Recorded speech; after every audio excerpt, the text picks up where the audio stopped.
What's good YouTube, it's your boy Works Optc coming at you with a run through for the Raid Young Rayleigh.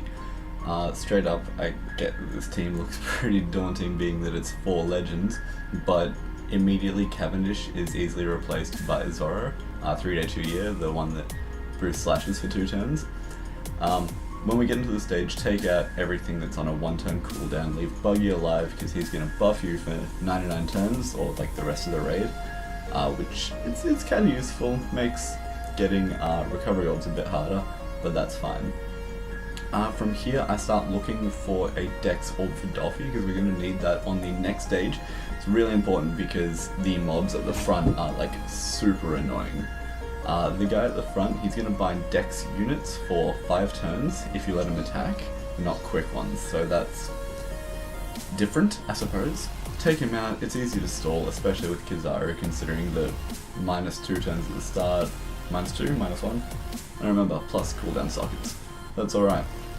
Maintain constant health, so you want to be either at max or like near max. If you can't recover it with auto heal sockets, by the time they attack again, it's probably not worth taking the hit. Short of that, get matching orbs on everything that you can. It helps for the next stage, because if everything's on a 1-turn cooldown, you're really going to want everything to be at matching. Now, if everything here is on a 1-turn cooldown, this team lives, but with not much health, so you're going to need some recovery orbs, and we need the Polar Tang later for it to work, so yeah, it's kind of annoying. If not, you're alright, the team's fine, everything's calculated. Just make sure to get a recovery orb or 2 and you'll be super fine, especially with Kizaru's insane recovery. After you've stalled up enough, make sure the Polar Tang's on a 4-turn or lower cooldown before you leave the stage, and then move on. When we get into Shanks, immediately we're going to be using Kizaru. Make sure to use the friend one because we're not going to be able to once we get up to Rayleigh.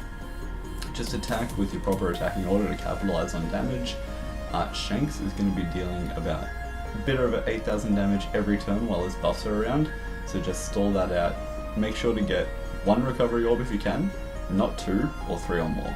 If you get 2, you won't be able to use the Polar Tang, but you also won't heal up enough to be able to tank a hit from Shanks, which we need to do. So if that doesn't work, if you have max recovery sockets and everything being plus 200 or plus 100 in HP cotton candy like all miners, you will live just, so that is super important there. If you don't get the recovery orb, that is.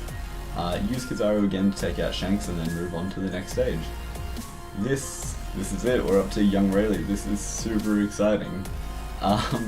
Just Shanks immediately, because he has the defense buff and we want to bring him down to 0. Don't delay him, because otherwise he will clear your delay on himself and enrage, and just, that's not a fun scene. Use Kizaru and Doffy, capitalize on attack order to maximize damage, because we will be using Inhawk next turn, and he lives just, so we want to make sure we can get in as much as possible so it's, you know, not close.